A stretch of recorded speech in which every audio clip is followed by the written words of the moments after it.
Hello, everyone, and welcome.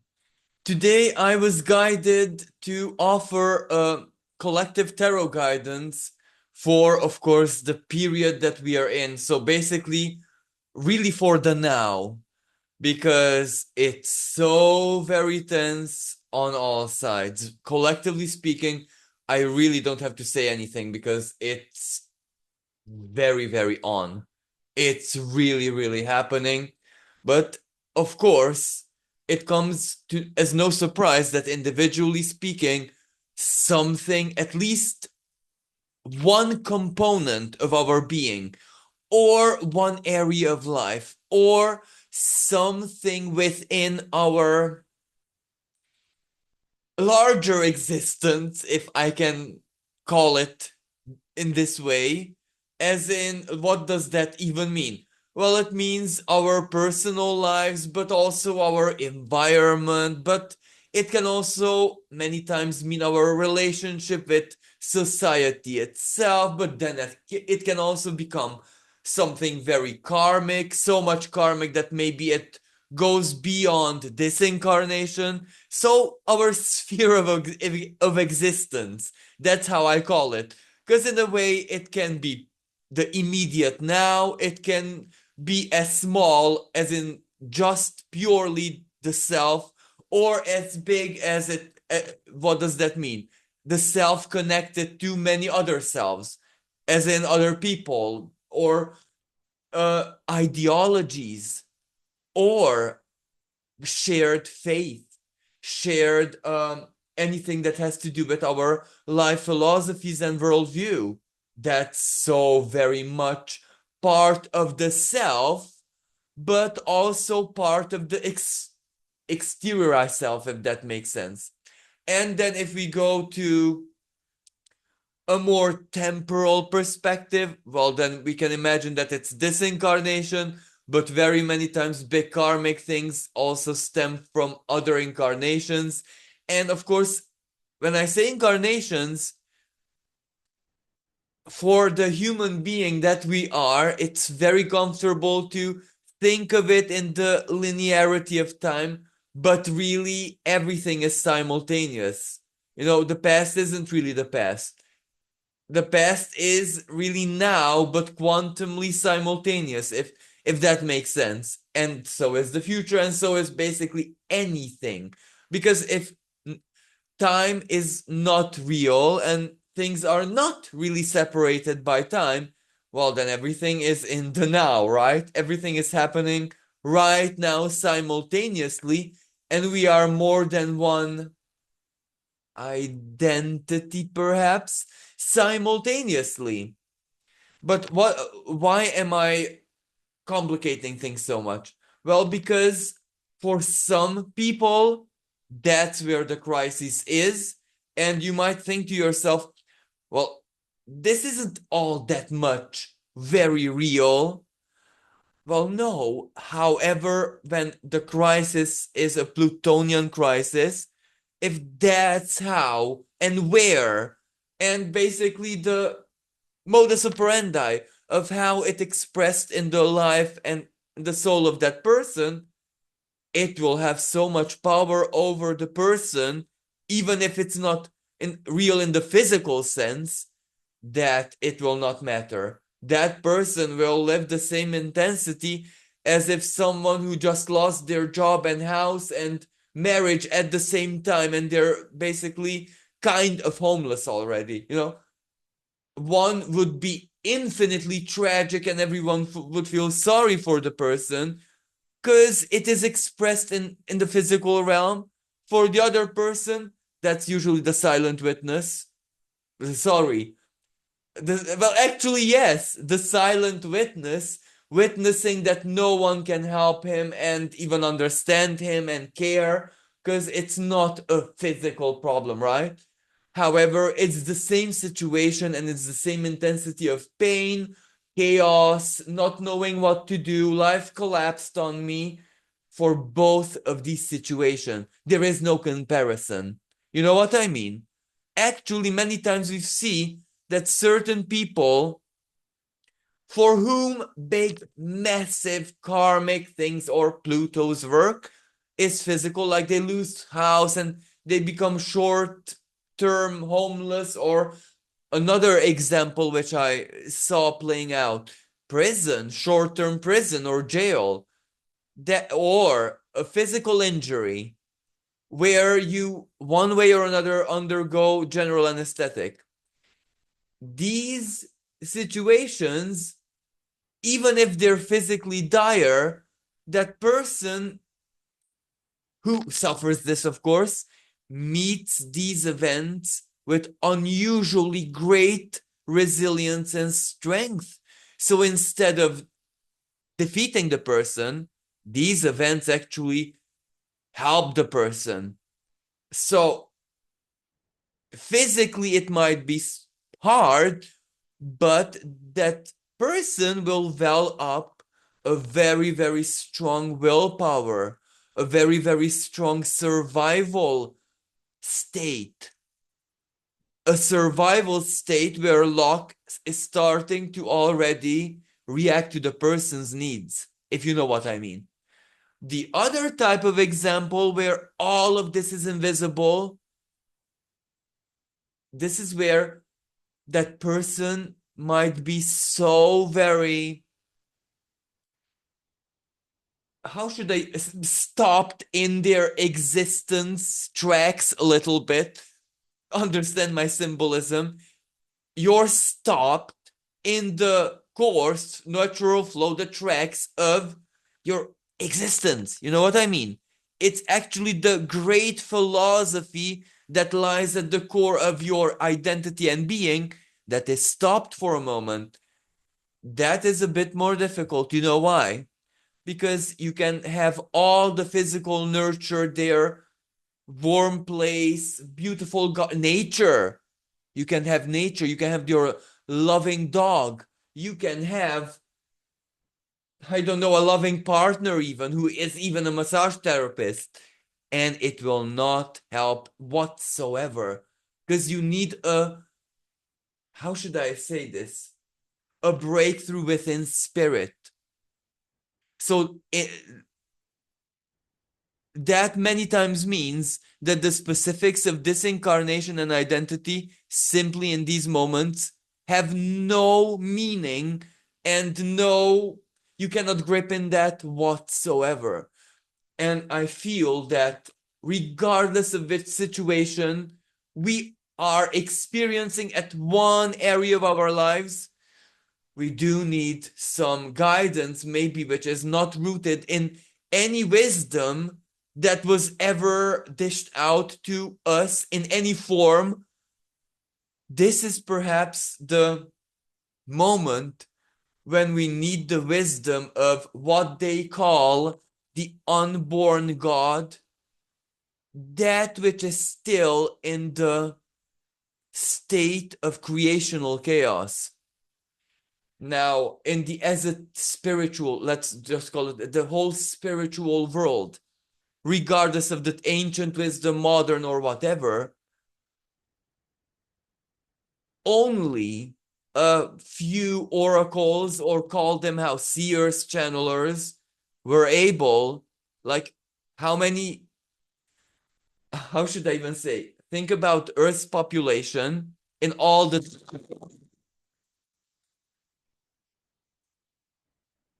I'm so very sorry. I don't think I should be speaking about this because the microphone kind of flew off. But anyway, let me just finish what I started. So imagine how many gazillions of souls there are in the Earth sphere, incarnated or not. And from all the gazillion, trillion, quadrillion, call how many numbers you want, only a handful, like you can number them on one hand, souls manage to channel, give not necessarily a voice, but an intelligible expression, right, to the primal chaos. And of course, they survived, as in not in an all-consuming way. And right now, we're dependent on that. Nothing can help us. No ancients, no Buddhism, any. I said Buddhism because that was the first thing on my mind, but insert here any tradition, any religion, neo or ancient, nothing. Wisdom is not in here.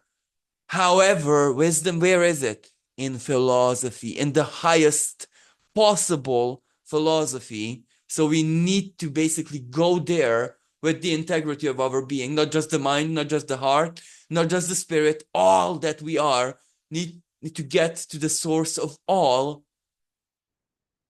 existence, including guidance and information, because at the end of the day, fate herself, right? The threads of it is just a creation. She doesn't do on a solo. She cannot generate herself solo. So right now, and this is actually my guidance right off the bat. Anyone who knows how to channel and when I say primordial chaos, do not understand something demonic, do not open black magic tomes and stuff like that, because that is bullshit. You know what?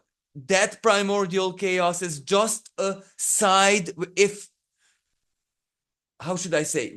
We must be hell bent, willful to wanna see it that way for that to be that way. You know what I mean? So that's gross manipulation. Primal chaos is where the unborn God. It can be anything. And because the divine's natural overtone frequency is benevolent, chances are, if you're neutral to it is guaranteed to be benevolent. One has to be really, one has to have a lot of bad psychological work towards the self to make primal creational force not nice to you. You know what I mean? You really need to have a victim muscle, a martyrdom muscle. Anyway, so let us get some um, guidance or information or whatever exactly from, oh my goodness. The cards extinguished the candle. So something is not right here. But I'm not gonna, I'm not, I took so much self-control for me to actually get to this reading that even if it's a bad thing, I'm gonna still go ahead and even publish it. Sorry. Uh,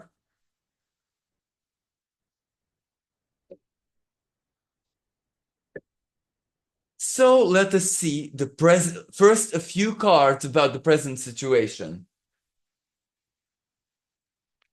And remember, this is collective. These are the, how should I say, massive backbone symbols, so you can adapt it to that area of life where it's valid. So, okay. Nine of Swords reversed. To be totally honest, that seems about right. Queen of Pentacles. Okay, I understand. Queen of Cups. And finally, the Four of Cups. Now, notice that there is no major arcana here, which means that whatever we're living is, how should I explain this in the partially, or it is almost made to feel like a bit of a distraction. So what this actually says is that the fact that we're a bit lost in that part of the self or that area of or whatever, that sensation of being lost is actually, how should I say, orchestrated, and it is actually positive because it is giving the superficial part of our being something to do, something to dwell on. Now, this Nine of Swords reverse does mean that, yeah, dwell on, but for some people, or many people, better said, this triggers anxiety, panic attacks, and agitation, sleeplessness, or a bit of a craze. And tomorrow we have full moon in Aries, so absolutely. But there's much more there than meets the eye, because this is Nine of Swords reversed. When it's reversed, the agitation of a classical episode of massive worry or big overthinking. The energy is that, however, within the causes, there might be mixed things.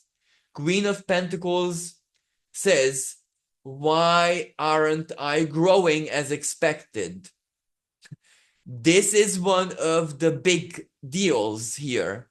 And why am I not growing as either expected or XYZ, comparing ourselves to someone or something concrete? Because this comparison isn't the classical silly thing we do. This is actually quite rooted in wisdom. But anyway, it doesn't change that. Why am I not growing as quickly, as intensely, as whatever as I should? But the Queen of Pentacles is with her sister, the Queen of Cups. Oh my goodness.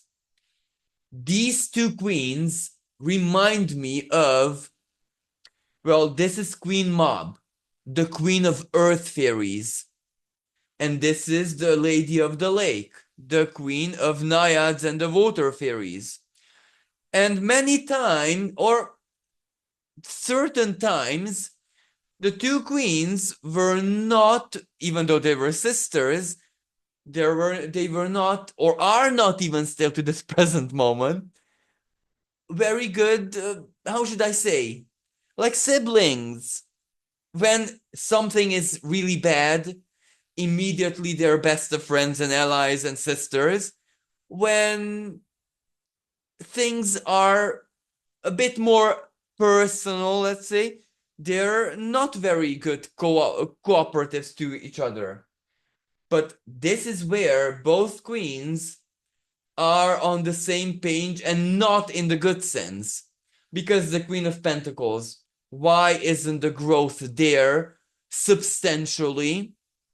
But the Queen of Cups says, okay, growth, I understand, that's one thing, but why isn't the happiness and the desire and the wish, the wish, the dream, the magic? But when I say magic, I don't mean really magic, because really magic is there.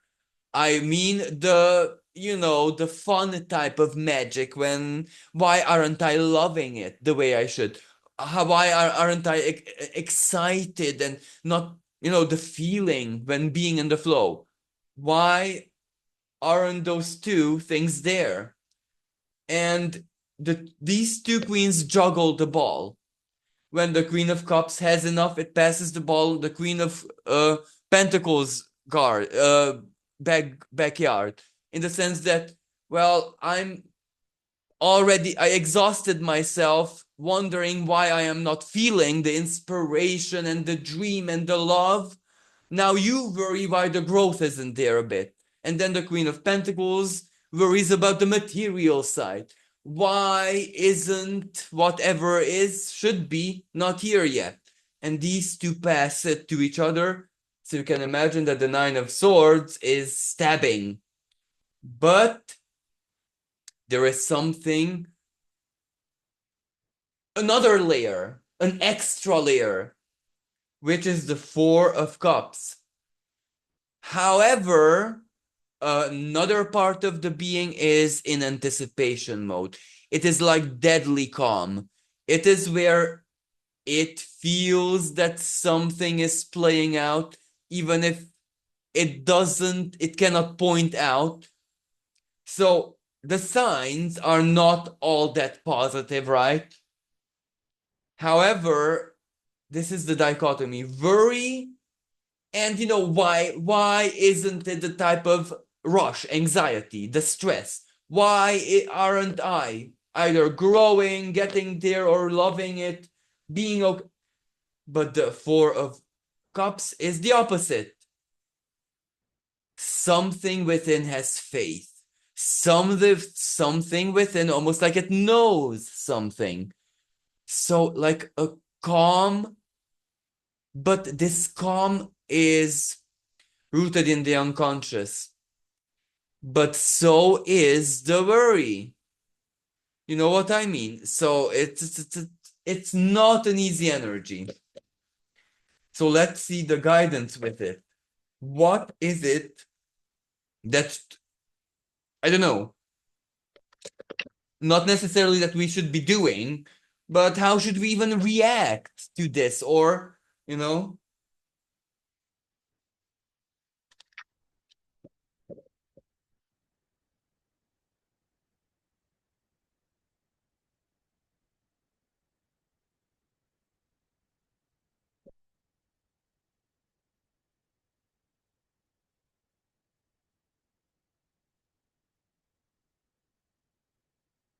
Four of Swords. Sorry, it's Six of Swords reversed. Six. Well, the Six of Swords reversed is not a very good sign, right? Because immediately the guidance. You can't run from it. You can't hide from it. The only thing that's possible is to face it the best as we can. And in that sense, remember the previous two queens. In that sense, they're positive. Queen of Pentacles, your life experience, well, regardless of what happens or what not, that has the desperate solutions. But if it comes to that, you will know what to do in desperation. But you and Queen of Cups, this either means that you're a mother, father in physical reality, or that you have the archetype of this. So you're perfect at nurturing others. Right now, the only choice you have, nurture yourself. So yes, we nowhere to run, nowhere to hide. However, it's not a problem. Not and the Four of Cups. That's why the Four of Cups keeps the calm, because you can do it. Because it's not really scary. Your life experience and your emotional strength, not the fiery one, the watery one. The watery one is where it endures. It endures pain, it endures worry, it endures lack of love, it endures in the hopes of. So you must be patient with yourself. Eight of Wands. Hmm. Let's see where this is going. Six of Cups reversed.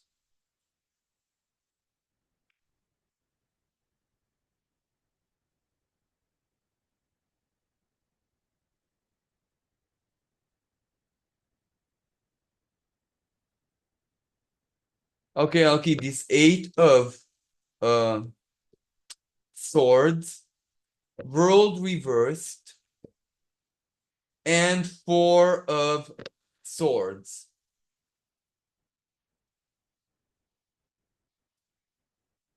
Well, this is pretty clear. So, and I personally cannot understand how something like this comes out of tarot cards, but here is what it's saying. Well, what we're experiencing, this moment of zero or in between end and beginning, and this is where we're simply floating. Now, this state should be a natural and normal and even desired and expected state in one's life and one's life journey. Because if we would go back in time, just a few 100 years, 100 even just. This was part of everyone's life when they needed to, but not just them personally, everyone. When the world changed radically around them, everyone had to begin anew, like it or not. Everyone had to do something. Everyone had to react to something. Maybe certain families, even not just, let's not say soul families, were lucky enough to live in certain remote rural areas where it wasn't all that big deal. Okay, that's fine, but for everyone else it was a big deal. But when your prison walls break down, you should smile, because it means that life just given you the beginner's luck. All you need to do is accept that I, right now, in this moment, am just the fool, as in the tarot sense. I don't know anything, but that means I can believe in anything. So that means life is gonna 1,000,000% guide me to something that is gonna work. Okay, it might not be the miracle, but it is gonna work like a charm. So if we would strip the from our sons, even astrologically speaking, sun, the conditioned self, right? What we learned, what we were taught to be, and that life has to be always be about security and comfort, then we would see this moment right now with totally different eyes. We would simply await the moment to begin anew, but without worry, because we would know that something would meet us on the others, not miraculously again, but rather this is the hidden law of life. Either something, by chance is there, or we come up with, or we meet, so we will get there. So the Eight of Swords represent, first let's finish the Six of Cups. This is where we cannot control timing, right? But we know that no trick that is usually in our repertoire, no trick that usually saved us in the past is gonna work right now. So the best thing we can do, Four of Swords, live the now, but in a very, very self-supportive and brave way. And instead of feeling the anxious nature, of being cornered, we cannot run, it's no problem at all. You are, after all, the generator of your own reality. And I just need a few clarifiers to be sure that this saying what the Seven of Swords, worrying or frying your neural system about what's gonna come, what's not gonna come, what is simply not under your power in any shape and form, it's totally futile. Don't help anxiety, help yourself rather. So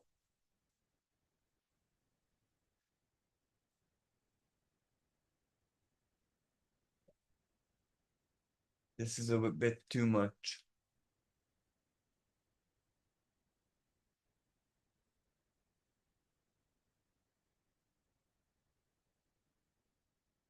King of Wands reversed and Princess of Wands. Well, the King of Wands reversed is pretty clear that right now you can't embody the full strength of the King of Wands, even if the reasoning and the timing and all that is there. but it is what it is. However, you can embody the Princess of Wands. Now, the Princess of Wands, of course, is the more minor expression of the fire energy, the willpower, the wand energy, and especially the feminine. The and princess, well, virgin, innocent, pure, the inner child, but the feminine side, the inner little girl. And what your physical gender is here doesn't really matter.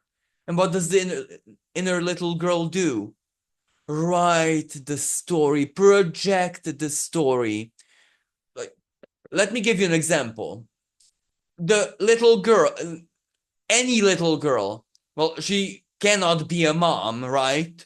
She cannot have kids in any way, shape, and form because she is not responsible enough in anything. But she can be a very good mom to dolls, to a doggy, to, you know, she can be.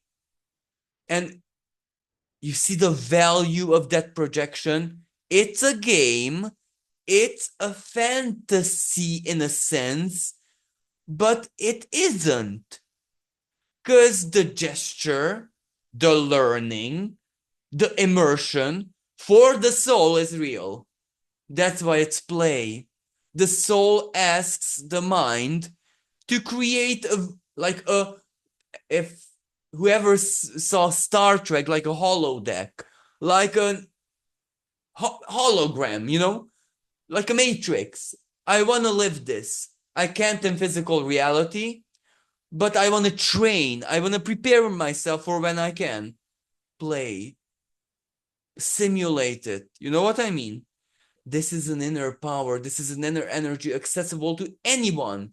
The inner little girl's power. And again, I must say, your physical gender doesn't matter. Anyone has an inner little girl. So, where I'm write your story. Maybe that is why the pause. What if life itself or whatever is waiting for you to write the story? You're waiting for fate to write it. Fate is waiting for you to write the ending. Right. Play. You know what I mean? You really don't need the inner adult. The inner adult cannot help you right now. Hence the world reversed. No, and you can't run, you can't. The only one who can help you, as frustrating as it might seem to some people, the inner child. And okay, right now the inner feminine, but it doesn't, the inner child who can play and again simulate can help you. The inner child is the best part of your being who can, like this, in an instant, give a meaning to anything. Your higher mind, your philosophical mind, cannot instantly. It can, and it will, you can imagine, that's your strength, but not instant. Instantly, the inner child. Call her, call her up, call him or her up, and she will help you so perfectly that you will be amazed. And the Four of Swords. I don't even need the Four of Swords. Sleep on it if there's nothing else you can do. And so, finally, let's ask, what can we expect, or should we expect, or if this is even how should I say, a wise thing to do under these energies this October, and November and everything.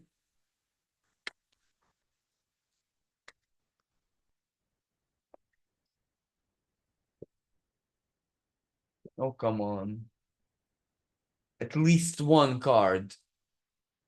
Give us a hint of where all of this is actually guiding or taking us, regardless of who writes the story. Well, as you can see, it's not very cooperative. Five of coins reversed. Four of wands reversed. 10 of wands reversed. 10 of swords reversed. Now, you can imagine that this is a bit of a angry response from the universe. 5 of coins, what does it mean? However, the story writes itself out, whatever the uncertain future might be, it will definitely not be. Now, how should I express? 5 of coins reversed is when one's inner wealth is totally gone. Anything physical doesn't matter, it's just inner. For example, let's say a multi-millionaire is badly, but I mean really, really badly, heartbroken by his wife. His money or anything will meaningless. He will be the poorest guy on the earth until he gets better, or you know what I mean. That's the 5. So it won't come to that, don't worry. Then we have the 4 of swords. 4 of wands reversed. Now the 4 of wands reversed represents that, and still your comfort zone is not going to be saved. So something that you really wish or are not prepared to step out from yet, well, abandon those hopes. And finally, the 10 of swords, which is not the friendliest energy, however, it's reversed. So the message in this is it's a bit tricky because I got it. So what it's saying, only the illusionary part of your journey, and the illusionary part, it's not even blaming you. It was supposed to be like that. You know, the silver wrapping or the shiny on the surface, but underneath it's iron. Why did I say iron? Because that's the heaviest element in a magical sense. You know, iron is the last element in where the nuclear fusion in stars stops. Iron cannot be. I'm have a lapse. I don't know the word, the scientific word. Fused into something heavier. So with iron it stops. But that means that when something is in an iron stage, it is getting serious. Like, let me give you an example. The legend of Astrea, the Star Maiden, she was the only goddess or deity or whatever who was actually here amongst us. That this was her field of work, not Olympus. And she only abandoned humanity in the Iron Age. The iron marked that, well, the type of innocence that could support Astrea to be here was gone, and heavy metal starts for us karmically, right? The same thing. You know, the sugar coating is off, but we appreciate the iron because that's the realness of the journey, and the iron phase is gonna get us there. Iron Man, right? So this is it. I hope that this helped you, and all I can say is let us be strong in the madness. Let us be, and especially this video goes for my esoteric colleagues, because you guys feel it as well. You know what's happening beyond the veil. So let's try our best to stay sane, and I'm wishing everyone a really, really intense in good and empowered way full moon, or great strength not to get into intense emotions in a violent way. So thank you everyone. Until next time, bye for now.